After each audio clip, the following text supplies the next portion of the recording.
கேட்டாங்க. உடனே அந்த மிருகண்ட ரிஷிக்கு குழந்தை பிறந்தது. அந்த குழந்தை தினந்தோறும் சிவ பூஜை பண்ணிட்டே வந்து 16வது வயசு முடிஞ்சு போகுது. இந்த யாருக்கும் தடுத்து நிறுத்தலாம் நிற்காத ஒரே ஆள் யாருன்னா தர்மராஜா தான். அவரை ஸ்டாப் பண்ண உலகத்தில் யாருமே கிடையாது. அவரை ஸ்டாப் பண்ணணும்னா சுவாமி உடலுக்கு அவர் கட்டுப்படுவார். இந்த 16வது வயசு முடிஞ்சது பாருங்க. தர்மராஜா நேரம் உள்ளே வந்துட்டார். உள்ளே வந்து அந்த பாசக்கயிறு அப்படி வீசினாரு பாருங்க. அந்த பாசக்கயிறு வீசினோட குழந்தை மேல மட்டும் போட்டுன்னா பிரச்சனை இருந்திருக்கு. போட்டவன் சுவாமிக்கு சேர்த்து போட்டான். அதனால சுவாமி பார்த்தாரு, கோபம் வந்து போச்சு. ஏழையே நீ போட்டுட்டியே, எனக்கு பூஜை பண்றான் அந்த குழந்தை, அந்த குழந்தையே நீனே எடுத்து சீக்கிரம் வந்துட்டியாங்க. உடனே எந்திரிச்சார் கால சம்ஹாரமூர்த்தி. அதனாலதான் சுவாமி பேர் என்ன, திருக்கலையூருடைய சுவாமி பேரு கால சம்ஹாரமூர்த்தின்னு பேரு. காலனை காலால் உடைத்தவர். சிவாச்சாரியெல்லாம் அர்ச்சனை பண்ணுவாங்க. சிவாஜமா மகேஸ்வரா சம்பவே பினாக்கினே சசிசேகரா வாமதேவா விரூபாட்சா கபர்த்தினே சங்கரா நீலலோகிதா அப்படின்னு அர்ச்சனை பண்ணும்போது அது ஒரு மந்திரம். கால காலாதினமாக காலனை காலால் உடைத்தவர் சுவாமி. அந்த காலனை காலால் உடைத்து அந்த குழந்தையை மார்க்கண்டேயர் பேர் வச்சார். இந்த நிமிடம் வரை மரணம் இல்லாமல் வாழக்கூடிய உலகத்தில் யார்? மார்க்கண்டேயர். அது எப்படி? சிவ பூஜையினாலே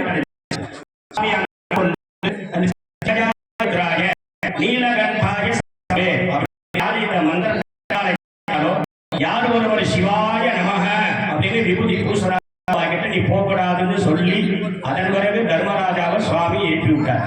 அப்படியேப்பட்ட அந்த திருக்கடையூர்ல இருக்கக்கூடிய அந்த எம்பெருமான்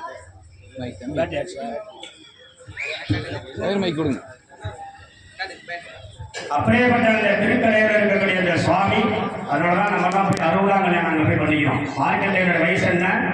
16. 60ஆம் கல்யாணம் பண்ணிக்கிறோம். சஷ்டிப்த பூர்த்தி 61. பக்கம் போட்டா 4 மார்க்கண்டேயனோட. அதனாலதான் கல்யாணம் பண்ணி நம்மளுடைய சாஸ்திரம் இந்து சாஸ்திரம். அப்படியேப்பட்ட அந்த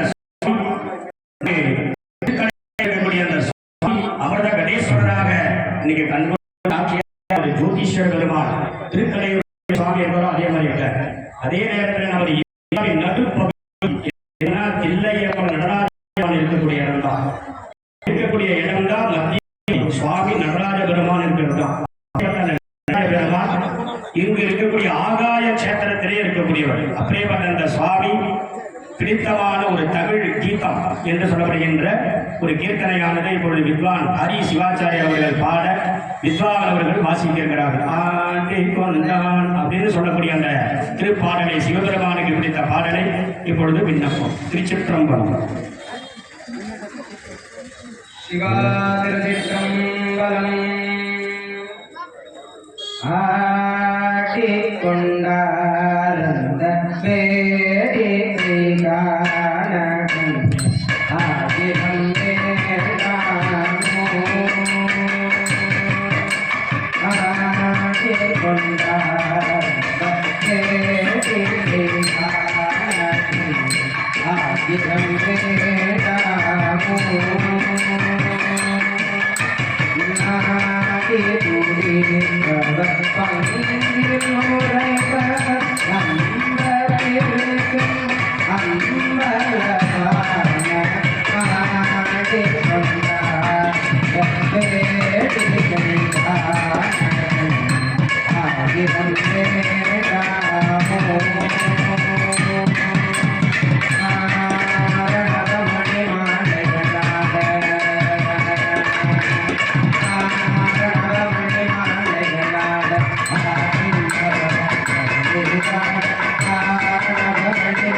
Kanika